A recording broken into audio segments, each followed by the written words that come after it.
Thanks so much.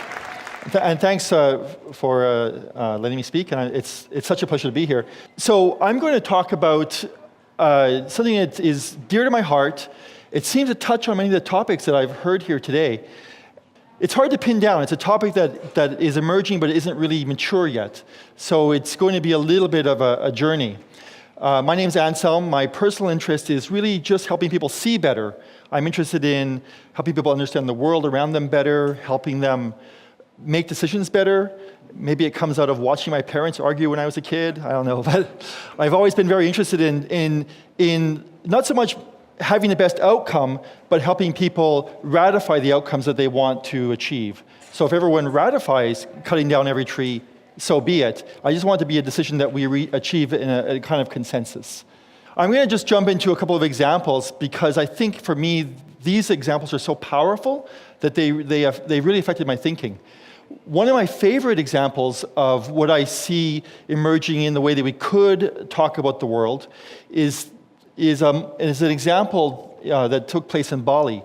In the 1970s, Bali was undergoing a green revolution. They had brought in American agriculturalists. They had started using pesticides and fertilizers. And very rapidly, within a couple of years, the pest problem was becoming unmanageable. And there was a young anthropologist who just happened to be in Bali. He's wandering around looking at this crisis. And he makes a very tiny computer simulation of the crisis. And his simulation shows that the little-known Balinese water temple society, which had been kind of managing the water allocations in the Bali among the farmers, was actually much more effective than the top-down industrial process that had been managing the resources in that area, or that had been trying to manage them poorly. His model percolated up to the top levels of government, and based on his thinking, the government went back and asked this kind of hermetic and little-known group how they had managed the resources historically, and they kind of pulled back on this multi-million-dollar plan and reverted back to a more grassroots, bottom-up managed resource. It's a very good example of using a digital model to inform thinking, and yet a hybrid of kind of people on the ground and people at the executive level working together. And I was very impressed by that. And a counterexample is the Four Pests campaign. This was Mao's campaign in 1958. He decided, for whatever reason, that he had to get rid of all the pests, sparrows and mosquitoes and rats. And so he single-handedly, in a sense, pushed forward this policy, and they were very effective at killing all the sparrows. And what they didn't realize was that the sparrows were eating a lot of the other pests, aside from mosquitoes. And it turned out that the knock-on effect of this was that this and other plans were put forward in the Great Leap Forward, killed almost 20 million people. So you have, on the one hand, you have a good model where people are, someone comes to the table and thinks about how we can really understand a system and really internalize it and kind of almost have a love for the community and the place and look at it closely. And on the other hand, you have this kind of top-down autocratic philosophy, and both of them produce predictable results. There's another example here, which I suspect many of you may have heard of, and I may skip it. How many here have heard of the so it's a well-known. Should I go into it, or should I? Okay, I can. This is also another favorite. It's not so much an example of a human behavior, but rather a good example of the trophic or knock-on effects of what seems to be a simple change. Almost 100 years ago, they decided to kill off all the wolves in Yosemite. And it seemed like a good idea at the time. They were killing the elk, and no one wants the elk to be killed, and scaring the tourists. So they said, well, we'll just get rid of them all. And very rapidly in that system, the elk started to take more of the land. They went down to the water's edge. They ate all the willow trees, scared away the beavers, and the whole system kind of started to change. And people kind of forgot about that. And then just in the last few years, they started reintroducing wolves because they were trying to look at bringing back the health of this watershed. And it had the most amazing effect. It actually made the rivers run faster. What happened was that the wolves scared the herbivores away from the water's edge, allowed the willow trees to grow again, dig their roots into the soil, and allowed the water to run faster through that system.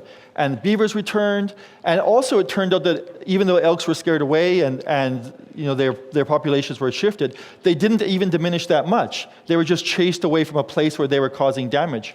And I love those kinds of knock-on effects. For me, those are examples of subtle behaviors that we don't see when we pursue a very simple goal.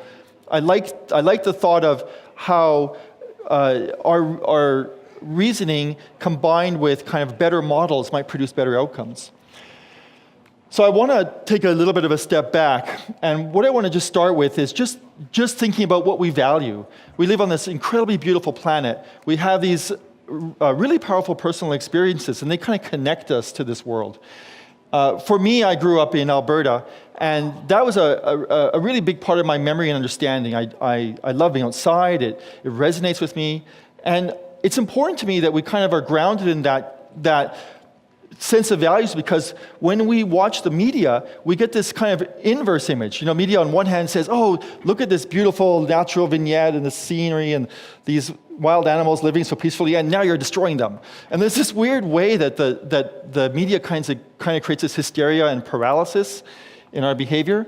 And I feel like there are real issues, but that paralysis it's almost like we need a therapist for our entire planet. We have this way that we can't act because we're so scared that we can't do anything intelligent. And it's true there are real problems, but that's not really what I want to focus on. What I'm most interested in, as I mentioned at the beginning, is I'm interested in how we talk and how we solve problems. If we choose to ratify cutting down every tree, so be it. But I think we often don't really make that decision collectively. A few of us make the decision who want to derive profit from that, but the rest of us who are stakeholders in that watershed or that ecosystem aren't really participants. And I think it's ineffective. I don't think it helps even the people who are trying to make profit to do it in this way. I'm reminded of the way we see decisions being made today at executive levels. We basically have a lot of rhetoric. There's a lot of chest thumping. There's a lot of emotion. There's a lot of violence. Might often equals right. It just feels like the world has outgrown our ability to reason about it. The world is too complicated for us. I think that's changing. I see that we're starting to evolve, starting to become in a way even more human. And I've seen early attempts at this. One of the interesting projects, if you read about cybernetics, it's this idea you can think of things as a systems theoretical model, and you can take the intersection of all these elements and model outcomes. It didn't really prove out in the way that we'd wanted to. And this is a Chilean project to try and run Chile using this kind of brain room where everyone got together and tried to ideate about the future. These ideas are still used. Institute for the Future down in Palo Alto is a good example. They get people together for a few days and you really try to brainstorm and think about it. It's effective.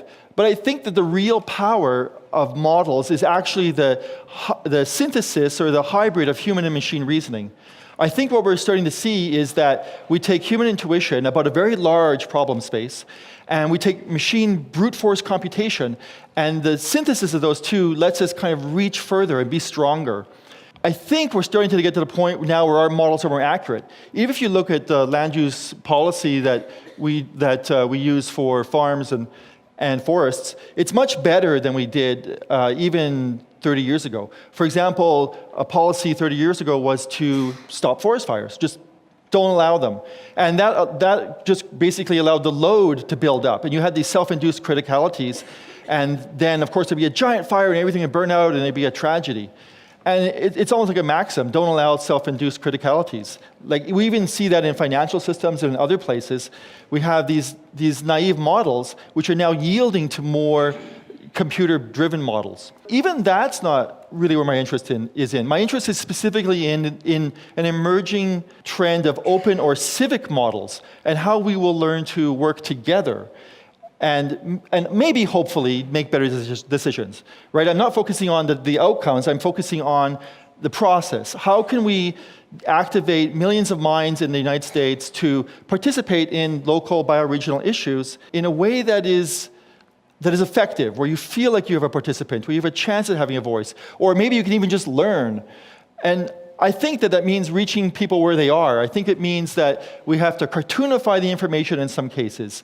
We have to build bridges. If we want these minds, people farmers who know the soil in their very specific region, people who are talking about being unemployed in the area they live in, having a way for them to play with and try and test in a way that's accessible.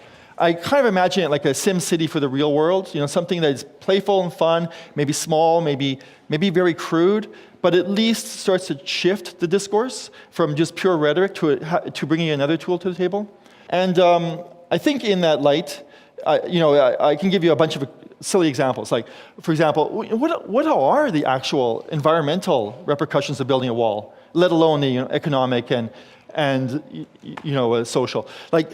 Like there must be some natural impact on wildlife if we build a giant wall, it seems to me. And I never hear anyone speculate about that. And maybe the knock-on effect of that might be even more serious than we possibly could imagine. Another example, who let these guys drill a giant oil rig in the middle of the Gulf of Mexico? Their own internal models show that there was a risk profile, and the net cost of that cleanup was larger than the net reward. And yet somehow that wasn't part of the civic discourse. We weren't privy to it. They had models. We didn't have models. We couldn't bring our models to the table. In whatever round table or whatever civic engagement that happened in that process, we were ill-equipped. We couldn't even discuss at the same level they were discussing.